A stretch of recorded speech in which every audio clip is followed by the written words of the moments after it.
Well, my name is Courtney Brown. I'm 21. I'm an artist from Brooklyn, New York. Growing up in St. Vincent, it was hard. They had this one time that we lost, water. Going to school one day, I turned on the pipe to go shower, and then the water came out brown. I had times where the water would just come out brown for like 5 seconds, and then come back clean, and then you're fine. I'm like, I just had to go to school. I couldn't shower that day. So when I came back home, I looked. I'm like, it's still happening. During that time, you had to go to this tank that we had in the village where I'm from, to take water to go home every day, three buckets of water to go home to fill up this barrel that we had in the backyard, just to cook, to shower in. Every day I came home, it's just, your routine, go get water. Because some days I was just want to go play with my friends, but I couldn't because we used so much water that day. I had to fill it back up for the next day.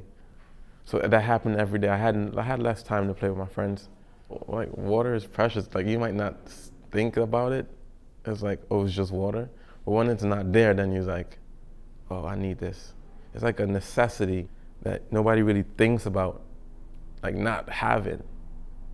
So when I lost it, the privilege to just get water coming out of my pipe and had to go, go and get it myself, I became less wasteful, I would say.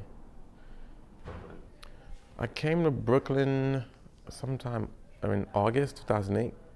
I would see somebody open water, and just drink it halfway, and then just leave it on the table and forget they had it there and just forget it. And then I had to go in the garbage. I would just look, I'm like, if you only knew how it feels to not have it. One day I wish something like that would happen. Breaking news tonight, it's a disaster. The public health crisis. The toxic water in Flint, Michigan. The president today declaring a state of emergency. Living in New York, where would you go get clean water? The Flint water crisis is a situation where there are water that's tainted coming through Flint, Michigan, as a result of poor administration. The people have been suffering because of it. Flint, Michigan is known as a poverty-stricken community. The latest census data shows that 40% of Flint's residents live below the poverty line, and furthermore, it's predominantly black. It's not a white thing, it's not a black thing, it's an economic thing. There are folks that I met who use bottles of water to bathe with. They use bottled of water, baby wipes to clean up. And I have actually created a system, and we're able to take about a little over 10,000 bottles of water to Flint, Michigan, some much needed clothes and cleaning supplies to a program in Flint, Michigan. Because I felt as though outside of being a Christian, as a human being, to know that there are children that can't have clean water, it's not right. And whatever I could find myself to do, I had to act.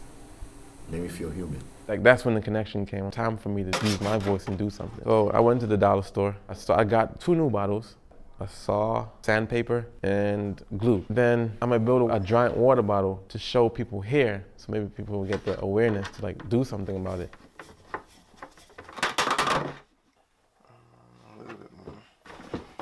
I don't know what my goal was to paint 144. I know that's hard, but I just felt the need to I have to put something for Flint inside the art show.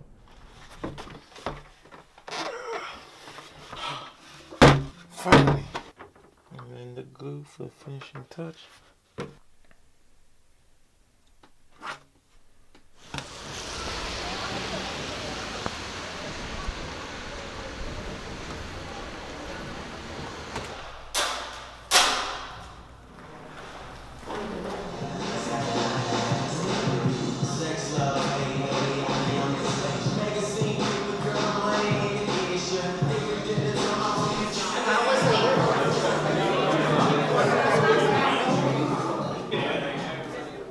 About Flint, Michigan.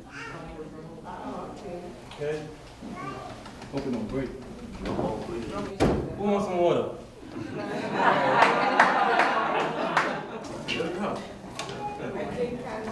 Ready?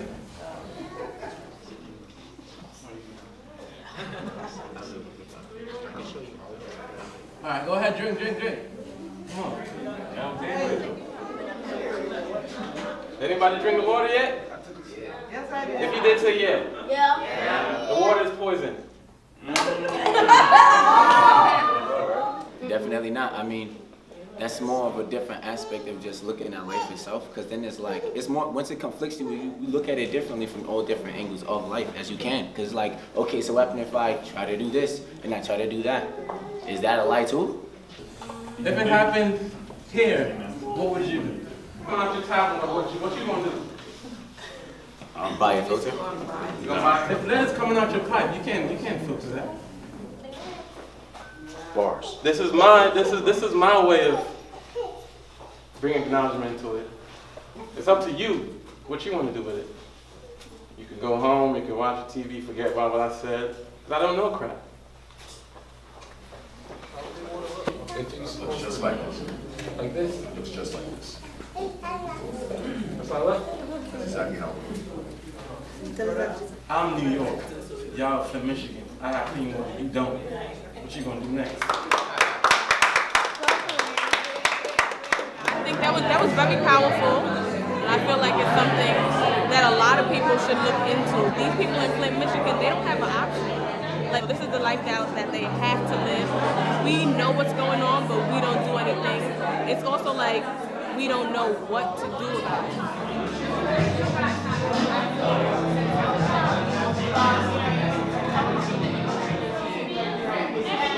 Just like spreading it in New York, how like, you know, we have good water here, but still in the whole country, we're still in the one country. And just to show that, you know, we're here, we're good, but we don't even know what's happening there. Or even if we do, we don't really pay no attention to it.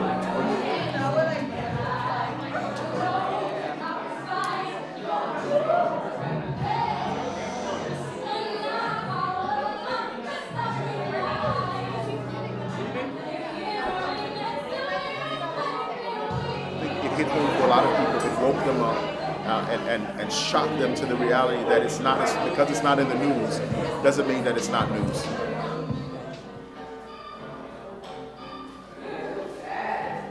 The goal I set out to accomplish, I accomplished it. And that the goal was for me to finish the project and tell people about the project and tell people about Flint and tell them to help. That's all my goal was. So I think I accomplished what I set out for myself.